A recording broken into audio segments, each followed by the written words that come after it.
Welcome to another episode of Until It's Done, a devoted podcast. I'm your host, Dana Lynn Kay.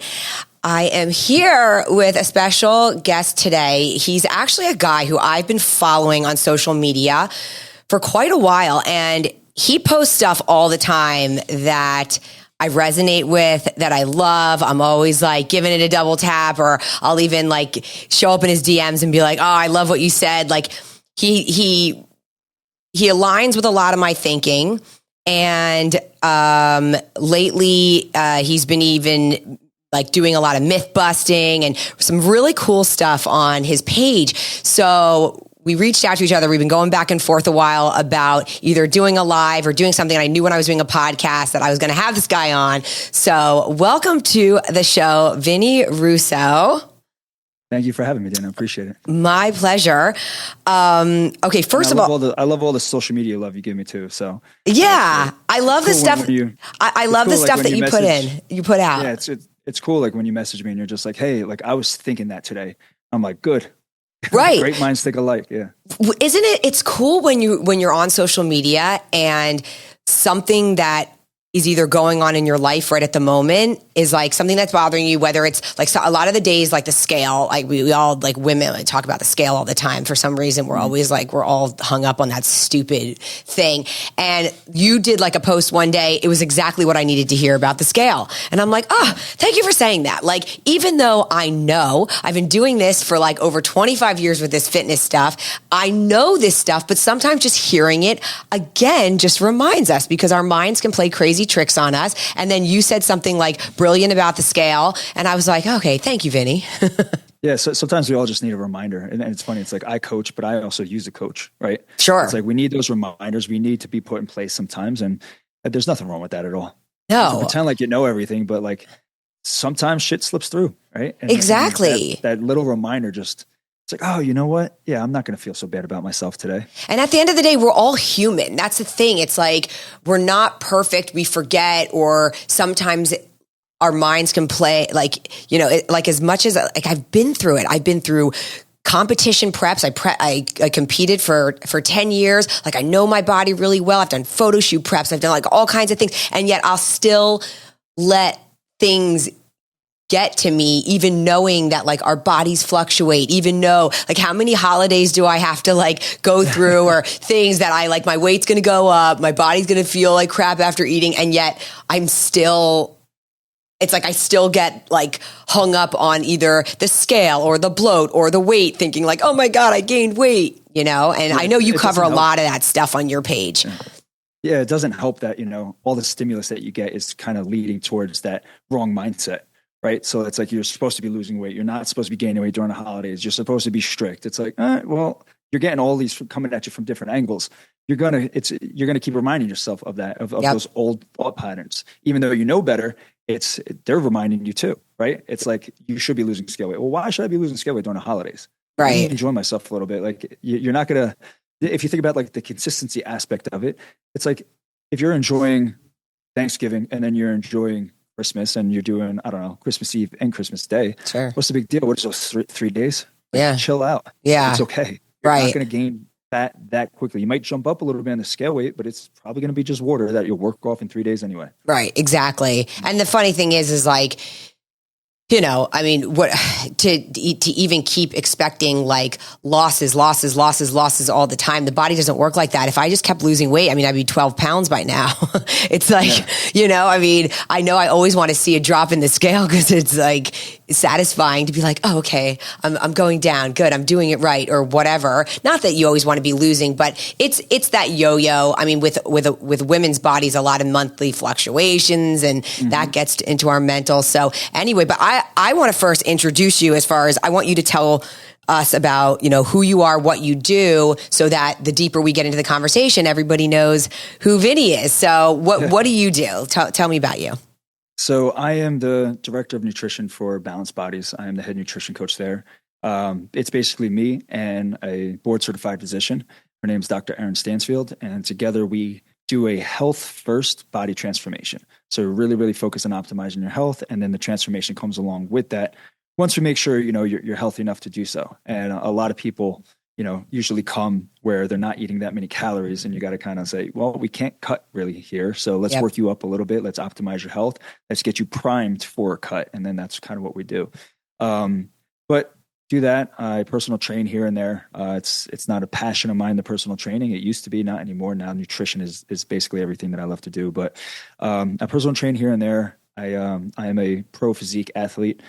I have my master's in applied clinical nutrition. I have a bunch of certifications like precision nutrition, nutrition dynamic, NCI, dominate. Like I have a bunch of just random certifications just to see if I could keep learning more and more and more about nutrition. And yeah, that's pretty much it. So that was a quick, brief intro. Yeah, no. And I see, I mean, yeah, you're full of knowledge. And like I said, I really like, the stuff that you put out is quality, which I like. I don't like all the hokey gimmicky stuff. And, recently you even put out, you had a post all about, people who are just always like, or jump into the next fad diet and maybe why it's not going to work for them in the long run, which I really like too, because I've been on social media for many years, and there are many people who I followed throughout the years they're people who have struggled with their weight or to try to find themselves. And we've all been there where it's kind of like, you got to find like what works for you, what you can kind of make your lifestyle, what you can maintain. But I would see these people like jumping from like announcing their next diet where it's like, I mean, they're on Whole30 and then they're on paleo and then they're doing the carnivore diet and then they're doing, intermittent fasting is really working and then keto. And I'm just like, oh my God, like, weren't you just doing something else last month? Like, oh my gosh. And I know that, you feel strongly like I do about making it a lifestyle and having like lifelong habits, healthy habits that you can then see the long term. Like, tell me about like what's your approach like with your company and what you do like with your coaching now? Yeah, well, first, if I'm having a potential client come on and they're talking about how, when I did keto, it worked for me, and when I did intermittent fasting, it was like the best I ever felt, and I'm like, that's great. Like, if you successfully transformed your physique with a keto diet, carnivore diet, intermittent fasting, or even some BS 30-day cleanse, congratulations, you were in a calorie deficit. That's how you lost the weight. Right. It wasn't the keto. It wasn't the intermittent fasting. It wasn't the special window. But what I like to, emphasize is that anything that you tried in the past, if you're still looking for an answer, they didn't work for you. Yep. So you might have thought they did, but did you sustain it? No, because that's why you're reaching out to me. So when it comes down to creating diet plans, it's really, you got to work with their preferences. How many meals do you want to eat per day? Well, I want to eat like 3 with a snack. Okay, cool. Well, can you fit that into your schedule? Yes. All right, great. So you can't be a coach that's like, hey, you need to eat 6 meals per day. Every 3 hours you got to eat, because it's not going to fit into schedules, right? So you have to work with their preferences, and you have to let them tell you, or this is at least what I do, let them tell me what foods they want to have in their diet plan. Because if you make their meals something they look forward to, you're going to have increased adherence. If you have increased adherence over time, that's more consistency. And we know consistency builds results. So when it comes down to it, you got to work with what you actually like and what you could do during your day. If I have clients that do intermittent fasting, it's because they have so much shit to do in the morning. Yeah. They're like, I don't even need to eat. I don't want to eat. I don't care. I'll just start eating at lunch. And I'm like, perfectly fine. Then let's do it. Okay. Because that fits their lifestyle. Right. So it's got to go with their lifestyle. Keto, I had 2 clients in all of my years coaching actually want to do keto and say like they could sustain it for a lifestyle. And through our program, they did sustain a keto diet. It was a little bit different though. They were more like trying to eat higher protein amounts, which I'm all about, but then that's technically not keto. That's like bodybuilder keto, right? Like the fat dominance. It's crazy how much fat. Yep. Like you got the real keto is. Yeah. It's insane. Yeah. But I've done it, and I'm like I was very uncomfortable because I like to do things. I like to speak on things that I've done. So like I did, keto for a couple months just to try it out. And I was like, oh, this is so uncomfortable with all this fat. Like, cause I come from a bodybuilding background, from my competing. And I was like, okay, can I just do more protein? Like, it's uncomfortable. Like if you're not okay. And also I was like, how do I like just eat fat? Like I was eating like practically spoonfuls of like coconut oil. I ran out of ideas of like how to get that fat in. You grab sticks and butter and you're chewing on it. No, it just wasn't for me. I mean, it just is No, but that's interesting if somebody can. They sustained it. They did. And going off, we gave them a game plan on how to sustain it. It was one of my more difficult things because it goes again, because they were also heavy trainers as well. So they wanted to resistance train and build muscle. And I'm a big believer that carbs help that aspect of it. Yeah. So if you're going to be resistance training, to me, I feel like you really need to have the carbohydrate aspect in there. Same. And really use that to your advantage. But you know what? They wanted to lean out. We were able to do that. And hopefully, they're still sustaining their keto diet now. But when it comes down to it, the best diet is going to be the one that you can adhere to the most. So you got to work with your schedule and your preferences, right? Figure out a game plan and then go from there and see if that works. I don't mind the whole trial and error. Like, hey, let me try the keto. Let me try the carnivore. Let me try and see what works best for you. That's great. But if you're still looking for something, if you tried all these diets and you're still looking for something, you still didn't find the right game plan for you. Now, do you feel though, because this just came up somewhere that I was listening to somebody's story today while I was just cruising Instagram, and they brought up a good point that like with some of those like keto, like aren't you missing a lot of micronutrients? Like aren't you missing like so many things from like fruits and like, because I like to add, I rotate my vegetables and I eat, like yesterday I just ate a grapefruit and I eat blueberries and I eat strawberry. Like I love to get in all the different nutrients from different foods. Like I'm like, keto made me feel like I was like, okay, like what about like colors and things? Yeah. Right. No, that's exactly right. I mean, and that's kind of what you got to tell someone that really wants to try this stuff. Cause you don't want to just like be, you just don't want to be like, hey, you got to do exactly what I say. Right. So if they want to do it, like, all right, look, well, I'll do my best to make it fit, how you want to go. Yeah. But if it gets like, we're not seeing great results or it's not sustainable, then guess what? We're going to go to what I know best. Right. But with the keto diet, with the carnivore diet, like you're missing out on phytonutrients, you're missing out on a ton of micronutrients, especially with the carnivore diet. Like fiber is so important and you're just pulling that out.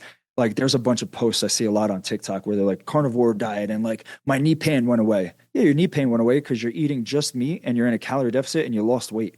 Right. Like it's not because like your inflammation suddenly went away because you took out gluten or carbohydrates. Like no. Like it's literally you lost weight. Like that's why your knee pain. I was going to say, I was like, I remember when I held more weight on my body or during times of like, well, with my pregnancy or after, whenever I'd hold more weight, everything hurt. My joints hurt.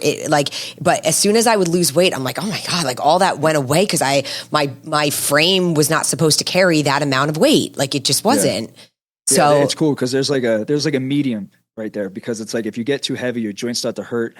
But if you get too lean, your joints start to hurt too, right? So it's kind of like you got to find that middle ground there. Right. And the majority of people that get too lean, it's like, oh, how often do you see that? And then do they really sustain that anyway, Yeah. And then that's a problem with me because like when I get stage lean, I get like really, really lean and I love that look. Yeah. Right. And it's kind of like, I'm not going to take off my shirt unless I'm like that. Right. So I have a little bit of like this body dysmorphia going on. I know I'm fucked up. It's okay.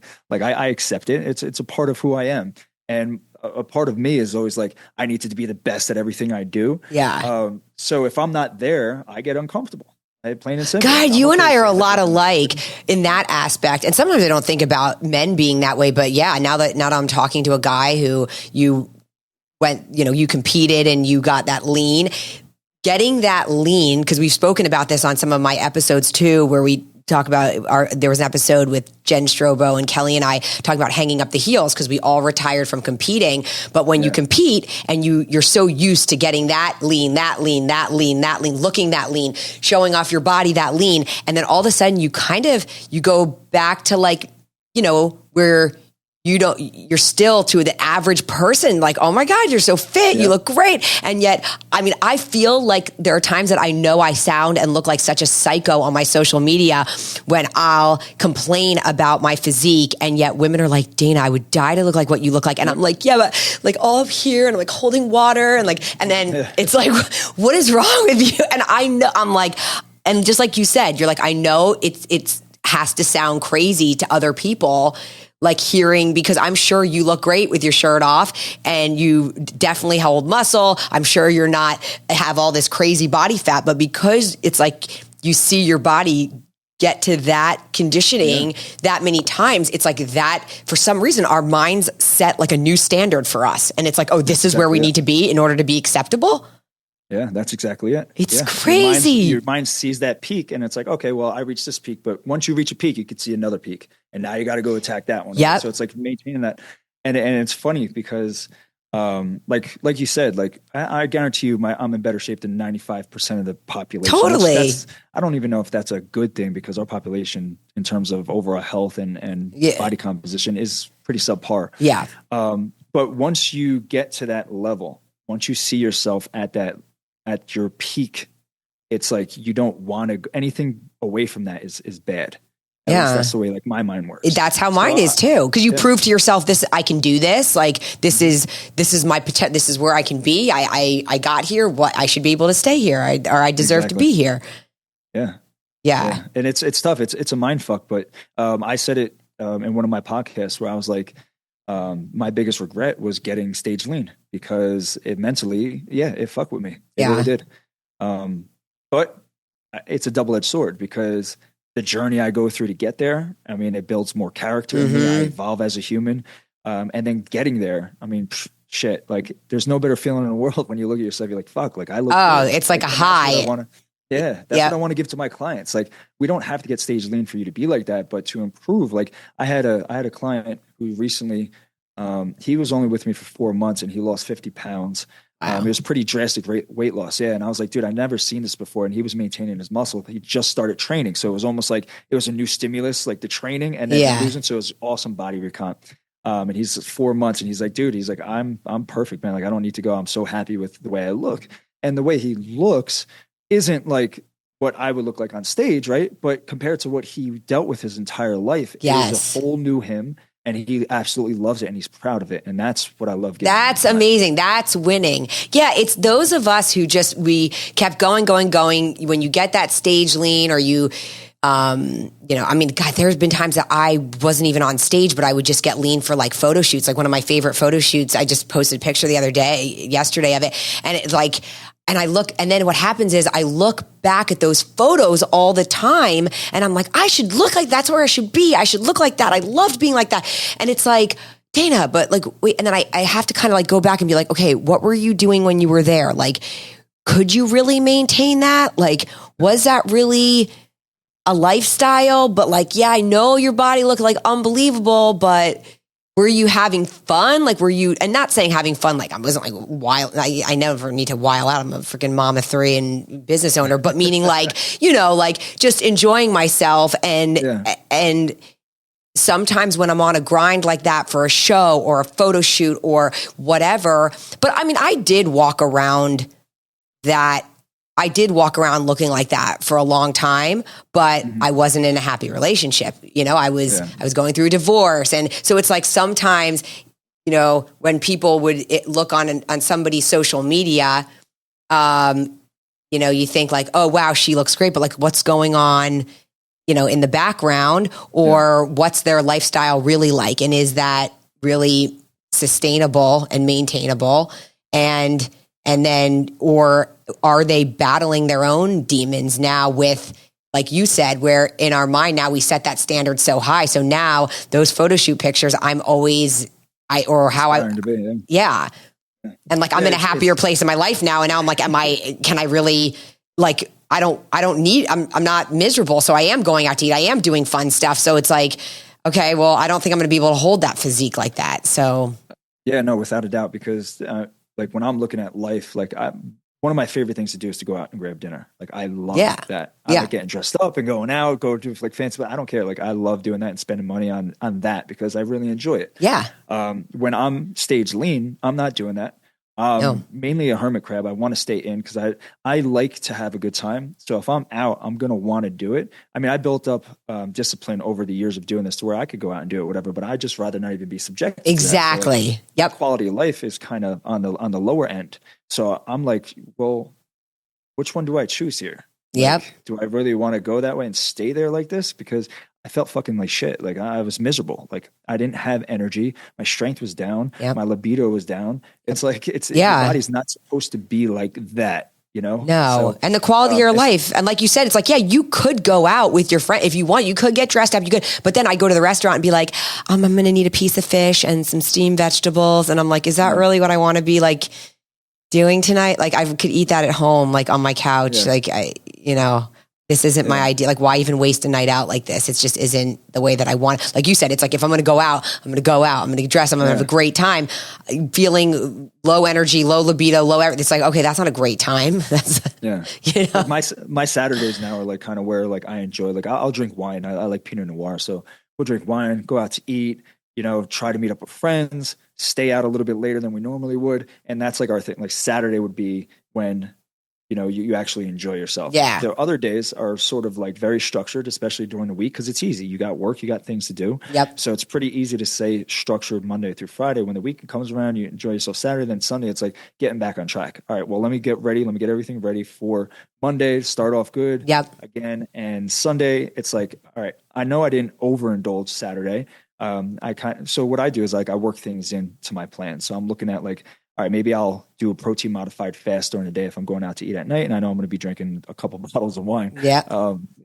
So then when Sunday comes around, it's like, all right, well, I didn't overdo it. So like I could still, you know, I don't need to pull calories at all to try to like catch up or anything like that. Instead, you know, my Sunday's going to be normal, and that's just going to lead momentum into Monday, to where like most people get that Sunday scaries going into Monday, where like there's a little anxiety, there's a little like regret from what you did over the weekend. Yeah. But if you're on Sunday, I mean, you go right into Monday just like it was Monday into Tuesday. Right. So, yeah. Right. No, you and I sound like, it's funny how, especially coming from the competition background, it's like it evolves into like how you then make that structure of competition preps.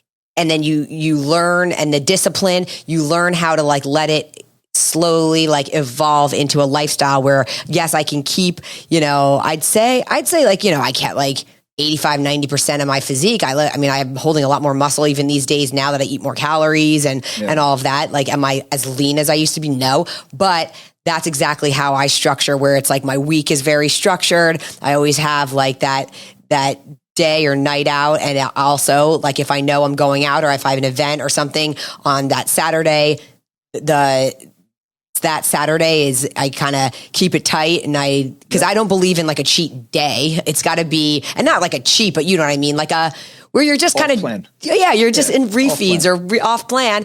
But I'm, if I take it in the morning, then forget it. The rest of the day, I'm just like, okay. But, but if I know that it's like, okay, that evening, like I can keep structured through Saturday, kind of keep it tight. And then Saturday night, enjoy myself. And nighttime off plans are easier because there's that cutoff that you got to eventually go to bed. So it's going to stop, you know, it's not like it could just, if I did it all day, it would just, I feel like I would just end up eating probably double or triple the calories. And I mean, it's an all or nothing mentality, because once you start off in the morning, you're just like, fuck it, I messed up anyway, whatever, like going in. Like, you go in, and then like the next day you're like, I feel so shitty about myself and what I did.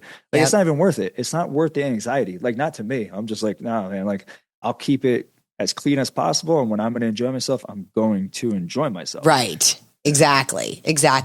And Sunday's always my preparation day, like to make sure like I'm prepared for the week, because like you said, with the structure, if you're keeping the structure, the only way to keep the structure is if I'm prepared. Like, I can't, with the rat race of what I feel like my life is half the time. It's like, if I'm not prepared, like right now, I went home, I was home for 30 minutes to grab some stuff and to come out here. I already had my chicken in the fridge ready to go. I grabbed some broccoli slaw, threw that in there with a little guacamole, like quickly, just mixed it up, threw it, like ate it real quick and out the door again. But if I didn't have that, I would be like, in my pantry, but I had already prepped my chicken. I already had my vegetables. I shopped for everything. I was already ready to go. And I think that that's where a lot of people fall short, is that they don't, you know, you have to use at least one day, whether it's Sunday or your day off, to really plan the structure. You know, it's like, yes, you need your plan, and then you need to like prep everything for the plan, which to us, I know sounds so elementary, but it's like, that's like goes back to the whole like plan to fail to plan, or whatever that is, right? Yeah, no. Yeah, I agree with you 100%. And it's like the simple and boring things that you have to consistently do, they're the ones that lead to these exciting results. The food shopping, the prepping on a specific day, the keeping the meals simple or whatever, just so you're not overthinking. So when you do the simple and boring, that's going to lead to the exciting results, right? Because when you think about it, the words fun and easy are typically not synonymous with greatness, right? Right. So those, even though it's boring, even though it's hard to stay with those boring, fundamental, basic foundation habits, even though it's hard to do that, if you just keep at it and you stay consistent with it, you will get pretty damn exciting results. Yes. And then it becomes exciting. I mean, then it really, I mean, my brand was built out of the excitement of prepping and planning food, because I had, you know, in prep, you have to get really creative. And like, you know, I invented flex flavors, the flavored stevia packets. I used to, you know, we were just phasing out of them. We might bring them back, but like that was all came from when I was in prep, because I was like, oh my God, this is so boring. Like every day I'm having oatmeal, every day I'm having, and it was like, then all of a sudden I became like a wizard in the kitchen to be like, okay, we're going to make this fun, because yeah, it is boring. I used to joke that, you know, that movie with a Bill Murray, Groundhog Day. Course. That's what it like. I was like, I feel like every morning I'm waking up and I'm like, here I go again, you know. But that those what it is, like a monotonous day, like over and over, just repeating those simple things added up to like the amazing results I had even from my first prep, which made me be like, okay, this is what it takes. That's what works. And that was just from a prep, because it was the first time I finally put it together to lose weight. But anybody working with a coach, I mean, do you do macros or do you do meal plans, or how do you do it for your clients?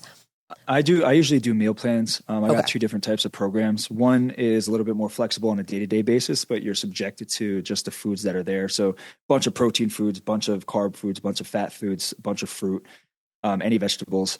But there's all portion sizes per individual food item. And then like your meals are structured out like one protein, one carb, and one fat. Choose it, like whichever one. Oh, that's cool. Yeah. Yeah. I do that. I do structured, which is probably the most efficient in terms of results. And that's where I tell you exactly what to eat, how much to eat, and when to actually eat your meals.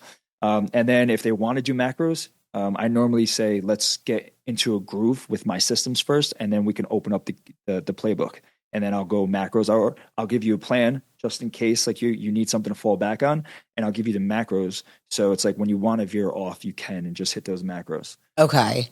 Now, this actually opens up to another topic I wanted to cover with you. A lot of times in my head, I go back and forth. For years and years and years, I had a lot of success keeping my body in shape and being lean because I did meal plans. With coaches that I worked with or whatever. And it was always where they would give me a meal plan. I followed it to a T. I always had beautiful results because I was a really good client. And then a couple years ago, I was introduced, I heard about macros for years, and I was like, no, not for me. I'm just doing my meal plan. But then I kind of realized, like, I was like, oh, I've been, in my meal plans for years. Let me try macros. So I switched over to a macro calculator on my phone. And then I realized I was still reaching for the same foods. Like I still eat the same foods I was eating on the meal plan, because I'm like, I don't know what else, Yeah, exactly. And then, but I would still start to work in things. Now, I was never like a dirty, if it fits your macros. I'm not into that. I don't want to fit in a Pop-Tart. I don't eat. Anybody who follows me on social media knows, like, if I'm going to go out and I'm going to have a burger and fries, or I'm going to do, okay, fine. But on the normal, like on my weekday, I'm not fitting in stuff that doesn't belong, that processed crap. I'm not trying to fit in Pringles. It's just not me. But when I do the, if it fits your macros, not if it fits your, but the macros, I'm like, I wonder if my results are as good just trying to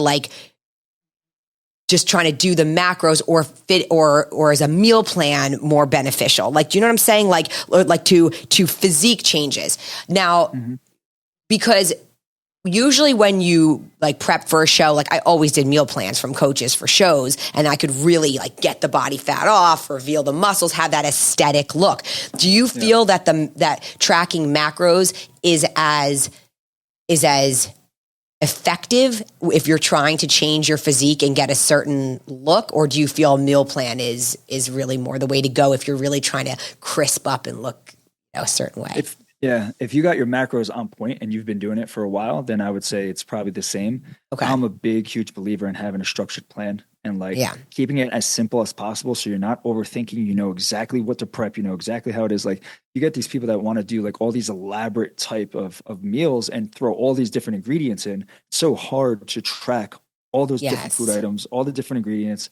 And what calories they that accumulate up into, you know, that one particular meal, and then you got to try to fit that into your. So it's too much thinking for me, right? So I'm just like, so what I want to do when I coach people is I want to take the stress out of dieting for them. So let me just give me what food you want to have. I'll build you a plan. You need things changed here and there. We'll change it on a week to week basis, whatever it is. We'll keep it as simple as possible. If you need more stuff, use spices, use herbs, like get into that stuff where, you know, you get some sugar-free dressings, like start using that stuff, open up the horizon. Like you said, you got to get creative. Like I threw fucking cinnamon and protein powder and, what was it? Cinnamon, protein powder, and pink Himalayan salt into my jasmine rice. And I loved it. Yeah. Like, what even made me think of that? I have no idea what made me even think of that, but I did it in one prep and I was like, I'll eat this whenever. Yeah. Yeah. I loved it. Yeah. But I think the meal plan is more efficient in getting to the results. Okay. So that's what I would say, just because it's very simple and it is monotonous. So it is going to take some discipline, but I feel like if you give the liberty of putting in the foods that you want into your plan, or giving a person the liberty of having this intuitive type of like, oh, I feel like this food should work for me. I mean, I feel like there's going to be a lot of mistakes there. There's going to be a lot of steps back, so to speak, right? Like you said, the Pop-Tart, like you wouldn't do it, but that's you. Yeah. You know, someone else might love fucking Pop-Tarts. Right. It might bring a nostalgic effect to them, you know, sure, when they were little. Yeah. So they might want that into, and they might do that, which is cool. Like you could do that. That's perfectly fine. But then you also got to think about overall, well, what's your health like with the quality of the food too? So my whole thing is like, there isn't really clean foods versus dirty foods. It's more or less like eat the foods that show love to your body more often than the ones that don't, right? Because you could still have your indulgences here and there, but if you're prioritizing whole foods and you're prioritizing protein and you're prioritizing foods that show love to your body, overall, you're going to get results and you're going to be healthier. Yeah. And so for me, I went on a little tangent there. No, but that's good. I mean, this is great information. Like, cause for me, I always shied away from like high sugary foods also, like with things like Pop-Tarts or, you know, I didn't, or whatever people are trying to fit in. I don't even know. But if you're trying to fit in a piece of candy or whatever it is, it's like, those were just things that I was like, I didn't want the extra sugar too. And I guess because sometimes for me, if I eat too much sugar, if I eat sugary things, it makes me crave more sugar. And not artificial sweeteners, because artificial sweeteners don't make me do that. It's the sugary stuff, like the real sugar. Yeah, no. And when people say that artificial sweeteners do that, they don't know what they're talking about. Thank you. Research says otherwise. Yeah. Yeah. Yeah, no, we could get into the artificial sweeteners, but yes, that's fine. Let's do it. But I agree with you 100% on what you just said. You know, because you're going to have the ebbs and flow of the sugars, right, going up and down in the blood. So when it drops, you want more. Yep. But with trying to fit sugar into your plan, I don't think that's such a big. I mean, if you're eating all processed foods, then you got to obviously revamp your diet. But when it comes down to, you know, like, hey, like I hated candy when I was little. I hated chocolate, hated candy. I started competing. I fucking love candy now. Like I love cookies. I love chocolate. Wow. I'm into it, because I restricted myself from. So like I want it. So like, if I want to fit it in there, I'll fit it in. Yeah. If I'm like, yo, I need a cookie tonight, I'm gonna have a cookie tonight. And then it comes down to calories too, right? So it's really that if you're if you fit in, I guess you're right, because there are times when I'll pop something in my mouth, whatever, it's high sugar. Of course there are times. There's plenty of times, and it's not like I fall apart. It's just that I just want more, and then it's the more that leads to the trouble, because more means more calories. How often are you like, oh, I binged out on like lettuce and on red peppers or something? It's like, no, you're not. You're never at all. I mean, I used to make some huge salads, but that's the thing. Like you said, oh, well, these people, you know, they make these like Pop-Tart ice cream sandwiches. It's like, all right, you're going to have that for one meal. How many calories does that take up for your day? Right. Like, I want to sit and get full. Yes. And how am I going to get full? Give me some low calorie options, like a bunch of vegetables that are going to fill me up with fiber and water. Yes. Like that's what I want. I want to feel full and satisfied after a meal. Same. Not having the crash like you mentioned before. Exactly. And also that, like, where I'm like, oh my God, I'm hungry now. Like, it's like not even that long, because it was so calorically dense, but it was small. I mean, that's why I'm always at that, like, you know, I'm a volume eater. I've said it loud and proud for years and years and years. I have my big ass salad, my huge bowl I eat out of, and I throw in all my vegetables, and it makes me satisfied. And obviously there's always going to be the right amount of protein in there, and I put in my healthy fats, and then I'm like, okay, after the meal, I'm like, okay, that was really satisfying. But yeah, if you're working in these little, Debbie snacks or something, it's like, okay, that's great. Well, you're probably going to be hungry, in a half an hour. Yeah, So. and I'm so glad that you keep emphasizing the protein aspect because like, just as like a simple breakdown on how to lose body fat, like all you really need to do is maintain a calorie deficit. Like we know this. Yeah, right? sure. And if you do that with at least like 80% of the time, then you're going to lose fat, you're going to lose weight. But if you, on top of that calorie deficit, you prioritize protein, you're going to be losing weight more efficiently, right? And if on top of maintaining the calorie deficit, prioritizing your protein, you actually resistance train, then you're going to really be burning fat and losing weight at your maximum potential. So I'm very, very happy that you're like, you keep prioritizing the protein, like you keep throwing it in there. Yeah. Protein is like, protein is king to me. I mean, it's like the number one thing, but protein. And of course I love my veggies, but protein is huge. I mean, I built my whole brand around it because it's like, I mean, if it's not protein, then it's, carbs and fats, and America has a problem with those. I mean, it's like anytime that people brag about what they're eating as far as with like those high fat, high carb foods, I'm like, okay, that's something easy for us. Like, like those food porn like pages. I'm like, why? Like, I don't have a problem coming up with those ideas. Like, I can do that all day long. Like, give me the protein ideas. Give me like, I need to fit more protein. America we undereat protein. Correct? Yeah. Undereat protein, undereat fiber. Fiber. Yep. Fiber. Exactly. There was just something else I wanted to talk to you about that we were hitting on. Oh my God, we have so much that we can talk about. The artificial sweeteners. Probably the artificial sweeteners. That was like ding ding. What's your stand on artificial sweeteners? Because I mean, everybody knows my stand. They've freaking saved my entire everything. I mean, I love them. Yeah, I mean, I'm going to be honest. I'd rather eat my calories than drink them. Like if I'm grabbing a coffee, I'm not throwing sugar in there. I'm going to throw stevia or Splenda in there. Yep. It's funny because like you get these people like they're like, oh well, some of the sweeteners are cancer promoting, they're carcinogenic, or they're going to make your brain think that you're craving more sugar, when in reality there's no scientific literature that actually states that they're bad for human consumption at all. Right. And the study done with aspartame was conducted in mice that were given human quantities. Right. Right. And now look at the size difference between us as humans compared to mice. To that's a like mouse, yeah, that's like giving a human like 3 elephant tranquilizers. Like, you're probably going to die. Like, there's something's going to go wrong. Yep. Right? Yep. So they try to throw this stuff at you, and then like it got labeled as what would it get labeled as? It was like as dangerous as your cell phone, and everyone's like, oh, we'll get rid of all the artificial sweeteners, but you're still on your cell phone. Like you're reading the article on your cell phone. Right. And it's the same, it has the same damage ranking. So I'm like, aren't you tired of all the fear mongering? Like I hate social media lately with all the fear mongering. It's like, stop scaring people out of, and so much of it's scaring people out of making healthier choices, which is, that's what pisses me off. Yeah. It really does. I'm going to do a post. Someone actually sent to me because I've been doing these, like, I'm like going against like Gary Brecka and what he's saying. Yeah, good. Went against Dana White and what he said. But there's this other one that just got sent to me, and it's like, he calls himself like the carnivore something, carnivore MD or something. I don't know. Okay. Like yeah. Sounds familiar. And he's like, are you eating vegetables? Well, you shouldn't. They're terrible. Yes, I saw that. Here's why. And I'm like, what? I'm watching this video. I'm like, what? How much scientific literature, how many PMIDs can I fucking bring up to show you randomized control trials in humans that vegetables actually help health and not hurt? He's like, yeah, the lectins. And I'm like, bro, like, we're not insects. No. And the crazy part is, it's so funny because I once went to a doctor who I went to only one time because of this.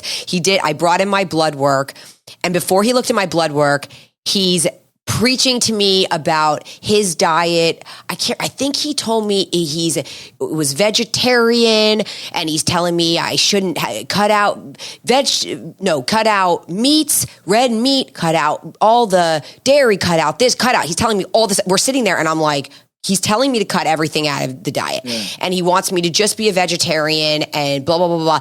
And then he goes through and I'm thinking, okay, I eat red meat, I eat dairy, I have a very balanced diet. And this guy can't wait to like just all of his fear mongering on me. And then he takes out my blood work and he's like, okay, let's see what we got going on. And he's like, oh, wow. And he's circling all my numbers and he's like, well, you look great. And I'm like, yeah, I eat meat, I eat dairy, I eat everything that you just told me not to. I am almost 44 years old. Like, I'm in great health. In fact, sometimes I feel like I like to talk about health on my social media and stuff, but like where I am in my journey, so much of my stuff now is like about my aesthetics and how I look because I'm healthy. Like I'm already healthy. Like I did that. Like I'm healthy. Like my cholesterol is unbelievable. My vitamin D is great. Like all the things that social media people talk about, or you're missing this, I don't have all the gut problems that they talk about with. I've been using sweeteners forever. I don't have the brain fog. I mean, look, if I drop dead, about some of this, I don't know. But guys, I've made it this far. Like I'm doing well. Like I promise you, like I eat tons of vegetables. I eat a very healthy, balanced diet. Yeah. Without a name. It doesn't have a name. I call it a lifestyle because I don't do any of the things. I could not maintain them. Like keto, like I said, I did it so that I could I could talk about it. I like to talk about things that I have done because I feel like, practice what you preach, like talk about things that if you've actually tried it. And I did it. And I was like, okay, did I lose weight? Sure did. My muscles were flat. My butt was a pancake. Like I just didn't look good. I didn't look good. I looked better with carbs. But I also, my energy was kind of tanky. I didn't like it. And got very lightheaded very easily. And keto, and I did it for a little while just to say that I did it. But I was like, can I do this forever? No, because I go to parties and I was like, oh, I can't even eat half the stuff here. Like, I don't even, Yeah. So anyway. You're just eating the cheese off the pizza like a fucking weirdo. Like, right. like then it looks so weird. But I love it. I love it that you're bunking all of these fear-mongering creators that are just doing it for likes and follows or something. That's exactly it. So if you look at like the media today and you look at the news, everything is very negative, right? It's what's stimulating the human brain. And when you put fear into people, they want to know, they want to listen, they want to say, oh shit, like I don't want that to happen to me, right? So these people, I guess you could call them great marketers because they get a ton of views, a ton of followers. They get people that actually believe their shit. I call it malpractice because you're actually hurting people in the long run, that is. But they're fantastic. They're fantastic. I was like, oh my God, I should hire them for devotion, like just sell my protein, like unbelievable. And it's so funny because like there's times when I'll get sucked in and I'm listening and I'm sucked in and I'll start believing them for like 2 seconds. Like all of a sudden I'm like, okay. And then all of a sudden, I think the Braca guy is the one who said like after 20 minutes, you start to liquefy, your muscles start to liquefy. Yeah. And I was like, wait, I have trained and done cardio on an empty stomach sometimes. And then like unintentionally didn't eat intentionally didn't eat breakfast because I had to run out with the kids, and I hold a nice amount of muscle for like a natural chick, and I'm thinking this guy is saying that after 20 minutes our muscles start to liquefy. Do you know what I would look like? I'd be like a puddle on the ground, like total shit. Like I'm like, why are you telling people this? This is so sad that there are people in the comments believing this.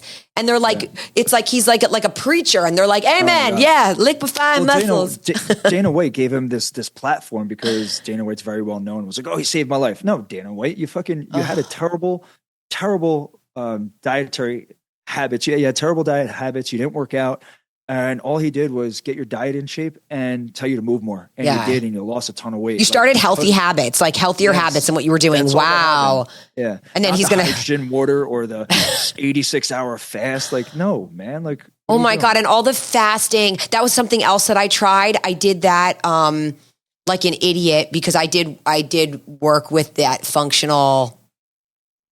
Yeah. And they had me on this fasting thing. Yeah. And wow, it crashed my hormone. It fasted. Functional? Oh, yes. I just listened to it on the treadmill the other night when I was getting my steps. And I was like, oh, wow. I was like, I know exactly what he's talking about. And it crashed my hormones so badly. I ended up worse off from the fasting protocols. And I was don't worry about it. They got supplements that can alleviate that, right? Don't worry. They're like all in my cabinet, and I'm so angry about it because I was like, it's like I was caught in a very vulnerable time when I was like believing like, yeah, I have these problems. I have these issues. And I think we're all looking to sometimes we're looking to fix things that probably aren't even there. But then when they have the answers, suddenly you're like down this like hole of like, I need this. And then you realize like, oh, wow. Okay. Well, it's funny now because like, you look at something like Gary Breck. I'm going to just stay on him because he's our pinata right now. So he is an insurance salesman. That's what he did, life insurance. Perfect. That explains everything. But he's a salesman, and everything that he says it to the point of like hitting people's pain points, getting them intrigued. Oh shit. It's like, oh, well, you know what? My thyroid's not so low, but maybe I'm like, don't have this methylation that he's talking about. I need to buy his test to make sure that's not the issue, because you're looking for a solution to the problem you think you have. And he's very good at saying like, hey, this could be it. Like you might want to do this. And everyone's like, yeah, let's do it. Okay. And it's like, like I put out a post today. He was talking, someone sent me the video and he was talking about Hashimoto's and having a low thyroid. And he was like, yeah, so Hashimoto's is diagnosed by having low T3 levels. And I'm like, no, it's fucking not, dude. It's an autoimmune disease. That's what. And he's gonna have all these people thinking that they have it, and like it's insane. And I just went off. So like, I'm gonna just keep using his videos because it's giving me content. So like, anytime you get a video, like whoever's listening to this, if you get a video, I will send it to you. Like, yeah, please send it to me. Actually, I'll start seeing, because I go down those holes where I'm scrolling and then I'm like, oh my God, what is going on with all, and there's some that are crazy. Remember that guy who was all jacked up on all the steroids, but he was telling everybody he was eating liver king. Yeah. Liver king. And I was like, oh my God, this is getting crazy. And I'm over here just trying to like peddle some protein that can bake. And I'm like, oh, these people are just outrageous. Like the claims. He's sitting there eating bull testicles, and he's like, when he got caught, he comes out and he's like, Liver King was a mistake. Like, I'm sorry, like I messed up, but it was made to help prevent suicide. We're like, how the what have one thing to do with the other? What is? It's it's so sad. It's like just admit. Like, listen, I messed. Yeah, I just say, look, I was trying to make fast money scamming people, and that's why I don't believe in all that hokey stuff. Whenever anybody says like, oh, when's your brand going to come out with fat burners? I'm like, there is no such thing as a fat burner.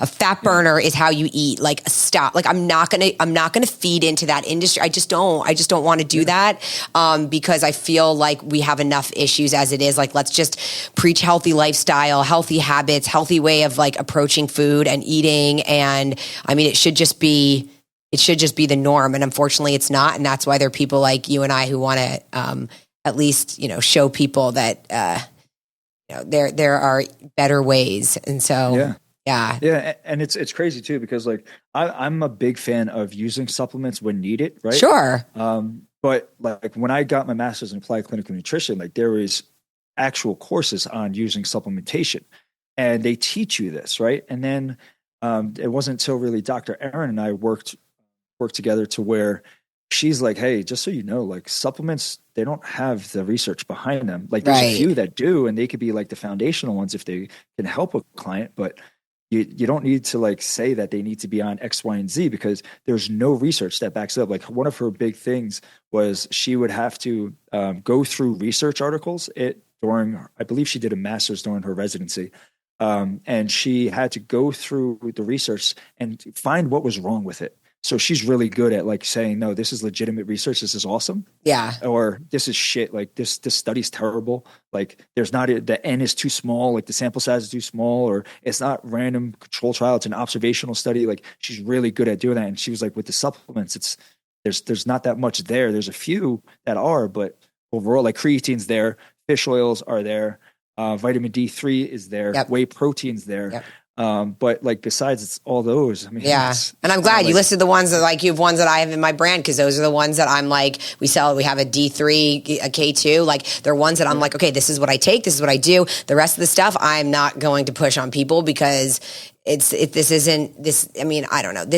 about people's health first, and then the rest is fun, and then health and aesthetic and all that stuff. But it shouldn't just be just to scam people into believing they have problems and create more problems and problems. That's what the functional world is starting to do. Oh my gosh! Well, I want to do this again. Where like this episode has been amazing. I want to do it again because you and I actually have now that we have had this, I'm like, oh my gosh, there's so many more things that this discussion, there's so many things we could talk about. But this was great, guys. I'm gonna tag Vinny's all of his social media where you can find him, and a lot of times I do share some of his stuff on my stories, which I'll share some of those ones that you just did with the myth busting. But this has been great, Vinny. Thank you so much for coming on the podcast. I think this conversation had a lot of good information for people, and I know they're gonna love it. So thank you so much. No, thank you for having me on. And I know we were like, hey, we want to talk about a few topics, but we just talked. We just had that's what I said to you. Yeah. I always have things I like to talk about. The next time we could dive into specific topics, and that's fine. But I thought this was awesome. I'm glad that we finally did it, and I plan to have you on ours as well. So that would be great. I would love that. I would love that. Talk about your journey. Yeah. Yeah. So you guys follow Vinny, and his page is awesome. He's got great info, and he's definitely Dana approved as far as someone, if you want to reach out, if you need a coach or you need guidance or help or anything like that. Vinny's awesome and obviously super friendly, so don't be shy. All right, Vinny, thank you so much. And guys, thanks for joining in another episode of Until It's Done, a devoted podcast.